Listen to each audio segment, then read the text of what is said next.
The day after my 72nd birthday, I bought a single cupcake, stuck one candle in, and sang "Happy Birthday" to an empty living room. The echo sounded louder than the flame looked bright. My wife had been gone 5 years. My children scattered across time zones, and the phone rang only for robocalls or pharmacy reminders. I filled silence with televised laughter tracks and microwave dinners that tasted like cardboard memory. Then one snowy evening, bundled in sorrow, I drove to the supermarket for soup. Outside, a man no older than my eldest son sat on the curb, hugging a backpack as snow freckled his beard. His cardboard sign read, "Just need to be seen." I stood frozen. Something inside me cracked open. An ancient door rusted shut by grief. I bought 2 soups, handed him one, and asked his name. "Marcus," he said, smile small but genuine. We talked 15 minutes. I learned he'd lost construction work after an injury. Cycle of bills to street all too fast. When I left, he said, "Thanks for noticing I exist." Driving home, his words churned louder than engine. I realized I'd been invisible too, hidden behind curtains of grief. What if saving someone else could save me? Next morning, I called City out. There I met her, Irene, 69, retired social worker with eyes like sunrise after storm. She greeted me with clipboard and gentle sarcasm. Ready to trade loneliness for chaos? I didn't know then, but that handshake would become the blueprint of a new life. We would renovate an abandoned motel into a shelter, stitch community out of despair, and in the process find love in corridors lined with second chances. This is the story of how 2 seniors, one drowning in silence, the other restless for purpose, built a refuge for the forgotten and discovered that the walls we raise for others can shelter our own hearts too. Grace Haven was 3 cracked pews, 12 camp cots, and a coffee maker older than disco. Yet the basement buzzed like a hive of broken wings trying to remember flight. First night volunteering, I served chili to 20 guests. Steam-fogged glasses, names blurred with gratitude. Irene orchestrated logistics, bed assignments, medical referrals, moving like a conductor of quiet miracles. Between ladles, she explained numbers. City counted 200 homeless, but winter shelter funds covered only 200 beds. Her dream, a year-round sanctuary with dignity baked in. After shift, we sat on milk crates drinking burnt coffee. She mentioned an abandoned Route 19 motel slated for auction. 16 rooms, old neon sign reading Rest EZ. Eyes glinting, she asked, "Want to do something reckless?" My heart, long idling, revved. I said yes before counting cost. Next week's blurred into grant forms, zoning petitions, community meeting battles. Irene spoke with fire. I provided spreadsheets and elbow grease. City officials doubted 2 seniors could raise $250K. We raised $10K in bake sale scones first month. Church ladies weaponizing butter for justice. Motel tour, mildew, graffiti, shattered TV screens, but bones solid.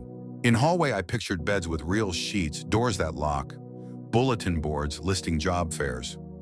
Irene caught my gaze, squeezed my arm. "Can you hear it?" she asked. "Hear what?" "Hope echoing already." Renovation became our daily liturgy. Morning, 6 a.m. donuts for volunteers. Afternoon, paint rollers, new wiring, laughter ricocheting through gutted rooms. Evening, staff meeting, potlucks where former guests debated color palettes. Empowerment spackled onto drywall. Irene and I grew close over paint-splattered jeans and shared mission. She hummed Motown while sanding. I harmonized off-key. She teased my caffeine dependency. I pretended to complain about her clipboard dictatorship. One night, power drill slipped, scraped my forearm. Blood dripped. She rushed with first aid kit, hands trembling. "Bandaging," she whispered. "Don't scare me like that." In that moment, the motel's flickering hallway light illuminated more than dust. It revealed affection blooming among ruins. By spring, sign letters repainted, "Rest easy." Soft opening scheduled July 1st. Irene insisted each room include fresh flowers opening day, symbol that beauty belongs everywhere.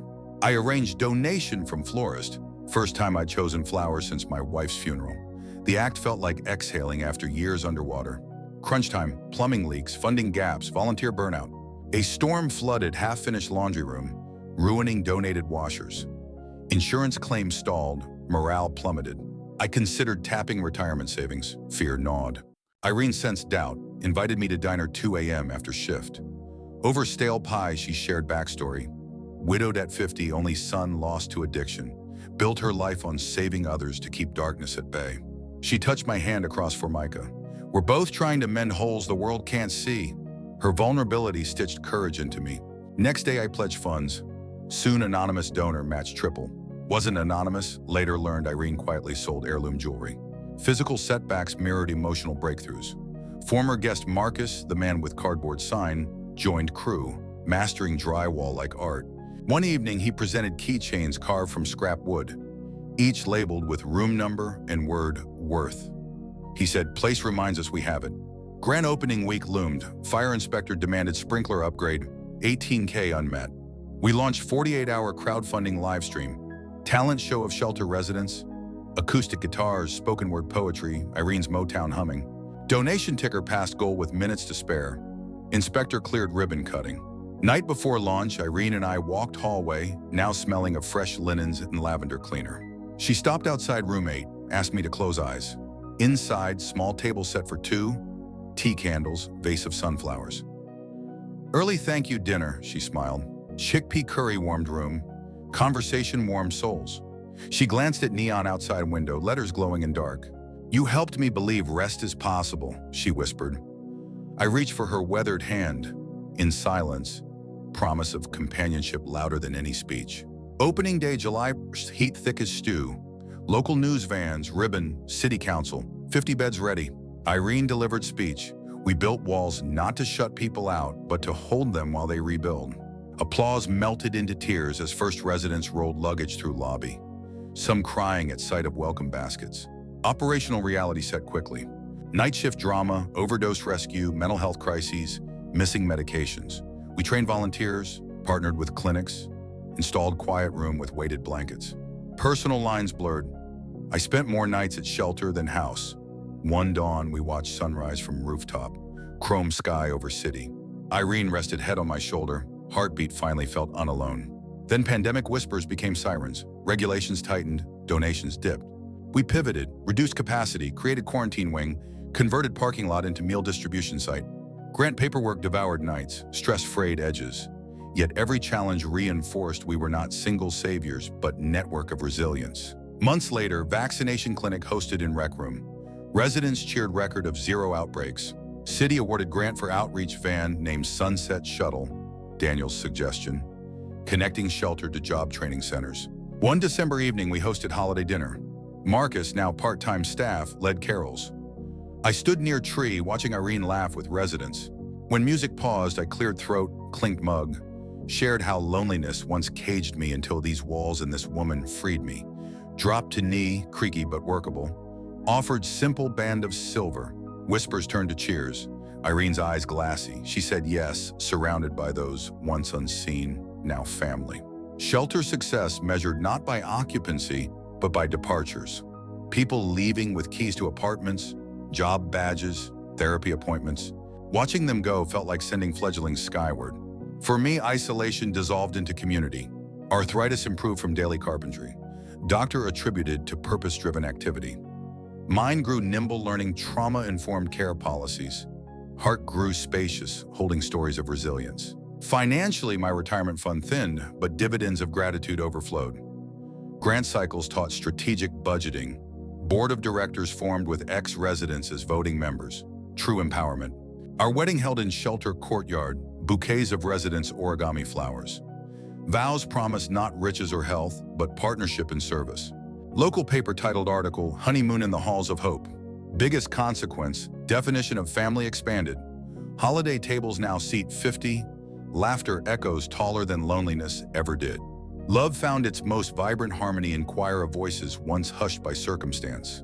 It's evening. Courtyard lights string overhead like constellations we hung ourselves. I sit beside Irene, watching residents play cards, share jokes, plan futures. The neon rest easy sign hums gentle lullaby. I recall cupcake with single candle years ago, room hollow as drum. Now every night is birthday, new life born for someone stepping through our doors. If you, listener, taste loneliness like stale bread, consider breaking it with strangers who feel the same hunger. Purpose is yeast, love is oven. Community, the bread we share. You're never too late to build walls that cradle instead of cage. Never too frail to lift a hammer of compassion. Never too forgotten to remember someone else. Hit subscribe for more late life blueprints of hope. Tap like if you smelled coffee brewing in our lobby, and share below. What dream could rescue you from your own silence, and maybe others from theirs? Because somewhere an abandoned motel, storefront, or broken heart waits for a senior architect of empathy to unlock its doors, turn on the neon, and invite the forgotten inside to rest easy, together.